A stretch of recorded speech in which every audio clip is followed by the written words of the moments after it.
ഇന്ന് നമുക്കൊരു മീൻകറി വെച്ചാലോ? അപ്പം ചട്ടി വെച്ചു, വെളിച്ചെണ്ണ ഒഴിച്ചു, അതിലേക്ക് ആ വെളിച്ചെണ്ണ ചൂടായി വരുമ്പോഴത്തേക്ക് നമുക്ക് അതിലേക്ക് കടുക്, ഉലുവ,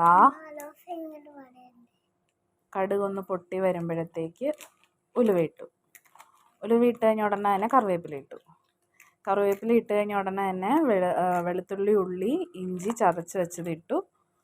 അതൊന്ന് വഴറ്റി അതിൻ്റെ പച്ചമണമൊക്കെ പോയി കഴിയുമ്പോഴത്തേക്ക് അതിലേക്ക് മഞ്ഞൾപ്പൊടി, മുളക് പൊടി,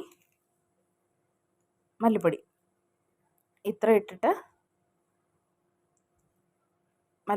ഇട്ടിട്ട് നമ്മളൊന്ന് നല്ലപോലെ ചൂടാക്കി ഇളക്കി കൊടുക്കണം. അത് കഴിയുമ്പോഴത്തേക്ക് പുളിവെള്ളം, വാളം പുളിയാണ് നമ്മൾ ഉപയോഗിക്കുന്നത്. പുളിവെള്ളം ഉപയോഗിച്ച് ഈ മീൻകറി ഒന്ന് തിളപ്പിച്ചെടുക്കണം നല്ലപോലെ. ഉപ്പിടാൻ മറക്കല്ലേ, ഉപ്പിടണം ആവശ്യത്തിന്. എന്നിട്ട് സിലോപ്പിയ മീനാണ് എടുക്കുന്നത്. അപ്പം ഈ പുളിവെള്ളം തിളച്ചിട്ടുണ്ട്, ഈ അരപ്പ് വെള്ളം തിളച്ചിട്ടുണ്ട്. അതിലേക്ക് നമ്മൾ ഓരോ മീനായിട്ട് ഇട്ട് കൊടുക്കുക. മീൻ നല്ലപോലെ ഈ പുളിയുള്ള ആ അരപ്പിലേക്ക് മീൻ ഇട്ട് കൊടുത്ത് തിളപ്പിക്കുക. ഇപ്പോൾ കണ്ടോ, ഒരു എണ്ണ സൈഡിൽ തെളിഞ്ഞിട്ടുണ്ട്. അപ്പോൾ മീൻ ഏകദേശം ആയി മനസ്സിലാവും. അപ്പോൾ ഒരു ടേസ്റ്റിന് വേണ്ടി കുറച്ച് വെളിച്ചെണ്ണ ഒഴിച്ചു കൊടുക്കുക. അതാണ് ഈ മീൻകറിയുടെ ടേസ്റ്റ് കൂട്ടുന്നത്, ലാസ്റ്റ് വെളിച്ചെണ്ണ ഒഴിച്ചു കൊടുക്കുമ്പോൾ.